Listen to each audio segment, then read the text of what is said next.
Tournament! Hockey! Laban kay Hypeman! Extra! Laban kay Raipo! Jaime! Laban kay Keith! AJ Amo versus Son! Tupi! Laban kay J-Lax! Sente versus Dan! J-Mac! Laban kay John Smoke! Bara-bara! Magingay! Meron parating na laban mga tol!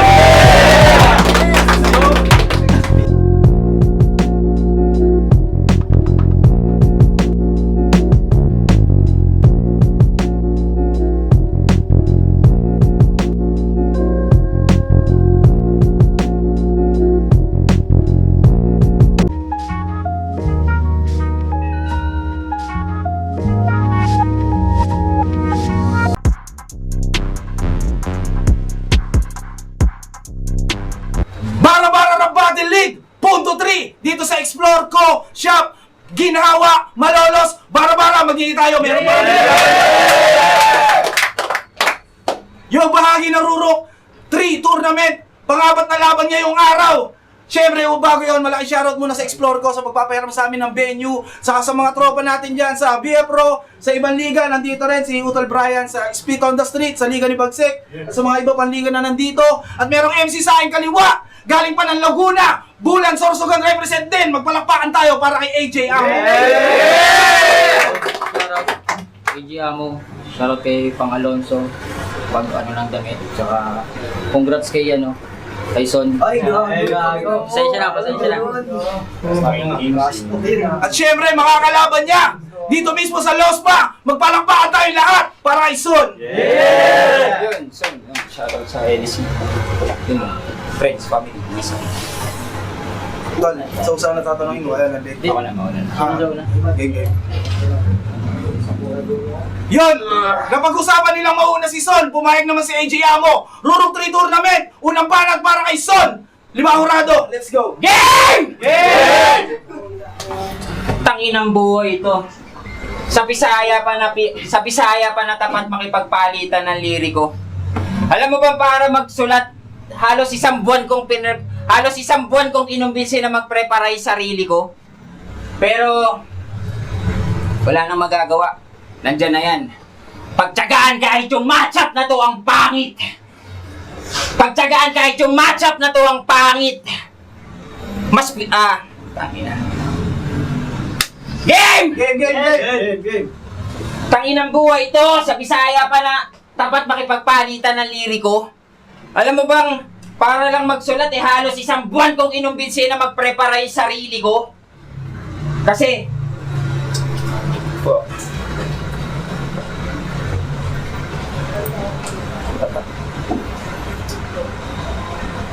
Binsi na prepara yung sarili.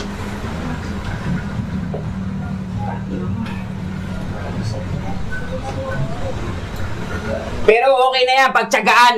Kahit yung matchup na to ang pangit.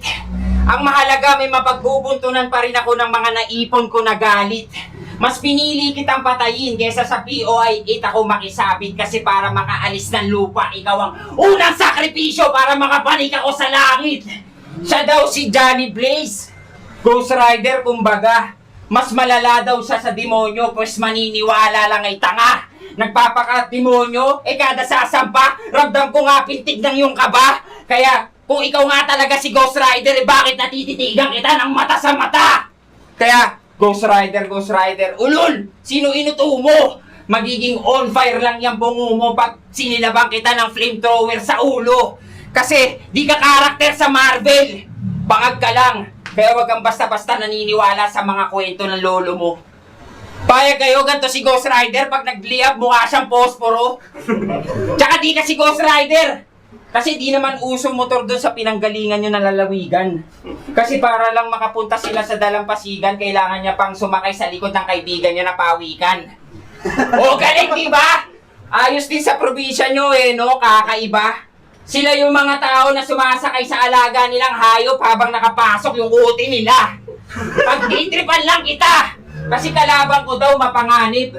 Kasi may demonyong nakasanib, yan yung madalas na sinasabi niya. Pero sa tingin ko, wala ka namang sanib. Epekto lang yan, nakakarabi niya. Kaya wag kang magbida! Kasi kung may sanib ka man yung nakasanib sa'yo, sigurado sa presensya ko maiirita.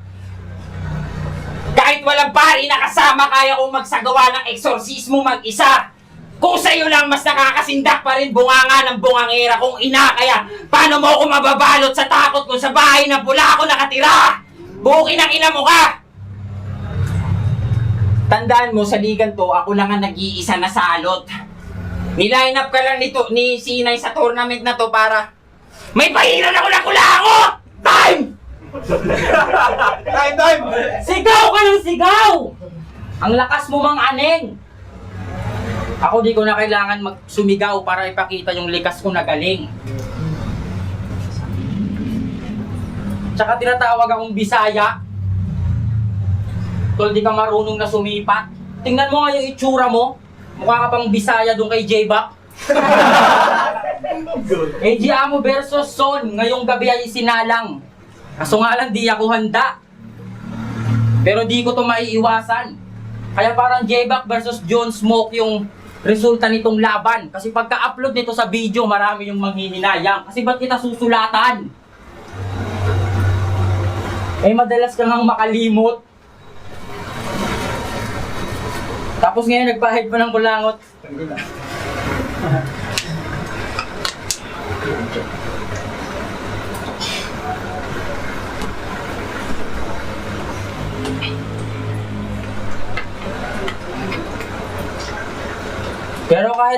Pero kahit ganto to, ganto yung itsura, sobrang pangit. Ibang klase to si pare.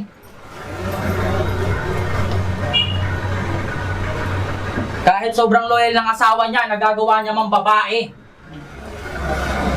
Oo, ginagawa niya yon. Yung mga linya ko sa'yo ay babakat. Maliban doon, tangina, hindi rin to sumusuporta sa anak.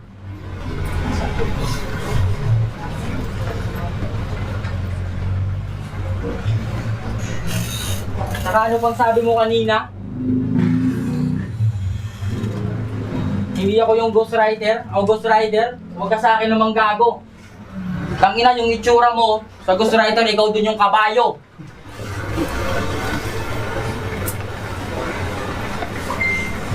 Ah, fuck.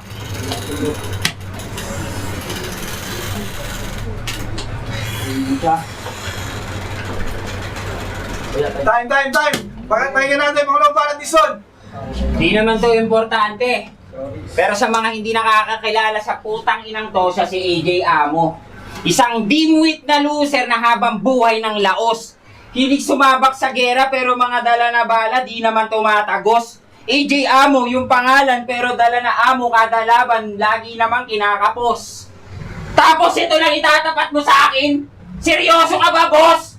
Sobrang pangit ng pinapakita, puta, parang mukha lang ni Hypeman sa dami ng flaws. Diba, sabi mo sa verse mo, mapa, bitman o wala, palong-palo ka. O tas kakantsawan mo kong adik. Eh ikaw nga tong nasa stage ng manic state. Kasi tignan nyo naman, dilat na kangiwi, kumikindat na kangiti. Positive yan, di na kailangan i-validate. Karakteristik mo ang definition ng isang taong may drug addict trait. Sa tuwing nakakakita ng full si Gago, imbis na sa ulam matakam, craving sa sabu yung nag-a-activate! Tangina mo! Buraot! Pabigat ka sa magulang! Hanggang ngayon yung tatay mo nangingis ka sa laot, mabayaran lang mga iniwan mo na utang! Ina mo, kaya kami nalaya sa inyo, lulong ka sa droga. Lakas tama ni tropa. Pag wala ng panggit ng met, isasanla pati arinola ni Lola. Kaya ako, di bali na sa pag-ibig, ako'y hopeless. Mas mapalad pa rin ako sa palaboy na to kasi di ko naranasang maging homeless. Oo, isa kang homeless. Di mo na muling mararanasan yung mahiga sa foam. Minsan na lang matanggap sa trabaho tong palaboy, puta, yung pang work from home. Kawawa! Pinalayas! Di ka alam ng nanay! Pinagtatawanan ka ng langgam kasi buti pa daw yung tropa nilang anay may bahay! Kaya sige! Rounds mo na! Sabihin mo na gusto mong sabihin. Talento mong dala, pakita mo na sa amin. Pakita mo na sa amin. Pero tangina mo, yung pakiko, huwag mo na subukan na hanapin. mas mainam pa na mag-choke ka na lang kasi kung wala ka din naman sasabing maganda, then don't say nothing. Time! Benji, amo, pakinggan natin.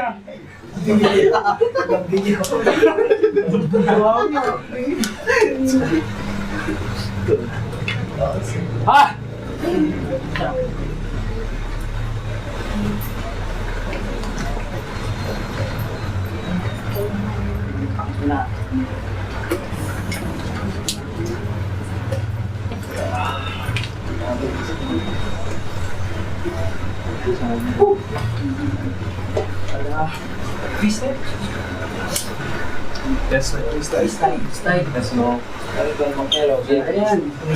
Sige, freestyle na lang daw. Yun yung sabi ng mga kapwa ko na rapper. Tangina, ngayon lang ako nakakita nung nagra-rap na hanger. Kasi tingnan nyo naman. Tangina, masyadong hassle. Para sabihin ko sa'yo, Son, mas mahaba pa yung liig mo kay Casper. Pag umiinom to ng tubig,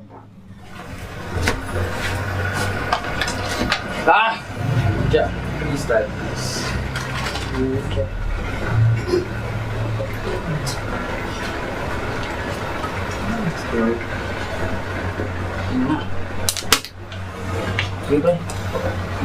Time. Malimbanan, Dison, pakinggan natin. tangin ng mga banat yan. Kakaasawa pakinggan. Ganyan ba talaga pag gutom? Parang may mga bumubulong sa yung gawin yung mga bagay na ganyan. Tangina mo, pisakol! I can't take it anymore. Di ko kayang itolerate yung kabisayahan mo na major. Naghahanap ng department store sa Save More. Isa kang bisayang mangmang na may kakaibang behavior. Nagtatanggal ng tsinelas sa tuwing papasok sa elevator. Pero, mahal ko mga bisaya. Kaya nga kung gagawing legal yung abortion, di ako papabor. Kasi paano na lang tayo mga Tagalog kung di na sila makakapag-produce ng next generation ng mga kargador? Hindi naman sa pagiging mata pobre. Pero karamihan sa mga putang inang Bisaya na to, may hina kukote! Mga utak kamote! Dalawa lang yung choice sa buhay kundi maging kargador sa palengke o di kaya maging miyembro ng maote! Kaya mabuti na tapat na lang to ng araw ng linggo. Kundi sayang lang ang araw ng aking pag-absent. Tanginan to, pinipilit pa sarili sa battle rap eh wala namang talent. Bumalik ka na lang sa pinanggalingan mong probinsya, baka sakaling ma-appreciate nila doon yung Bisaya mo na accent! Kaya fuck you! Di ako papayag na matatapos to nang hindi kita pepersonalin. Kaya nilaan ko tong last minute para ikaw ay asarin. Kasi alam nyo ba yung asawa nitong si Mary? Nagpabuntis sa iba, Sus Mariosep! Pero tinanggap niya pa rin ang buo kahit yung bunga, kahawig ng kumpari niya si Otep. Medyo gets ko na para bang galing sa Biblia yung concept kasi nagpalaki siya ng bata na di galing sa kanya na parang si Saint Joseph. Tanginang to, kala niya kasi pag pinalaki niya yon meron siyang prize. Bakit? Sino ba stepson mo? Si Jesus Christ! Kaya yung asawa mo na bitch na tinuturing mong anghel, ipapagamba ko sa mga tropa kong halang na maranasan niya anghel! Kaya, tangina kanina pa, bugbog, daipa na, sapak. Alam mo, isa na lang ang hinihiling ko.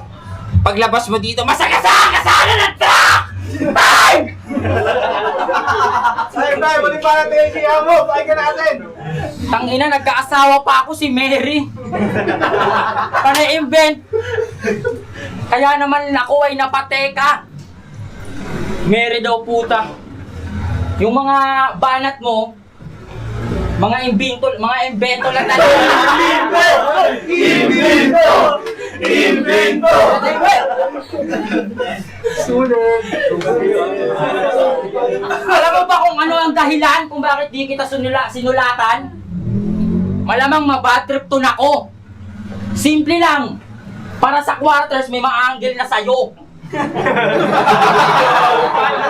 Papalaglag na ako. Kasi si Son, putang ina, pagdating sa freestyle, di ko sasantuhin to. At pre, kapag galit yung asawa mo, mag-sorry ka, hindi yung kakantutin mo! Oo, itong tropa nyo, talagang kahumanan yung talent. Imbis kasi naunawain ang galit, mas pinili niyang umagahin sa arit.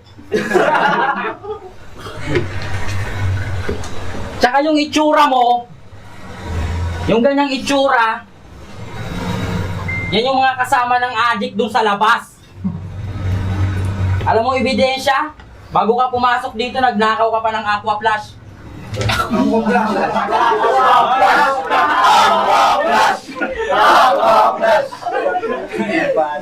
Bisaya nga ni.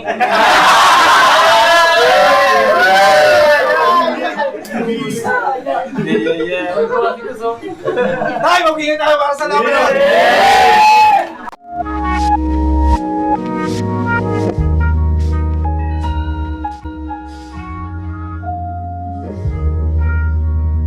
Bara-bara ng Battle League! AJ Amo versus Son, bahagi ng Rurok 3 tournament at ang mag-a-advance sa second round sa boto na 5-0. Magiging tayo lahat para kay Son. Congrats kay Son. Round 1, binoto ko si Son. Round 2.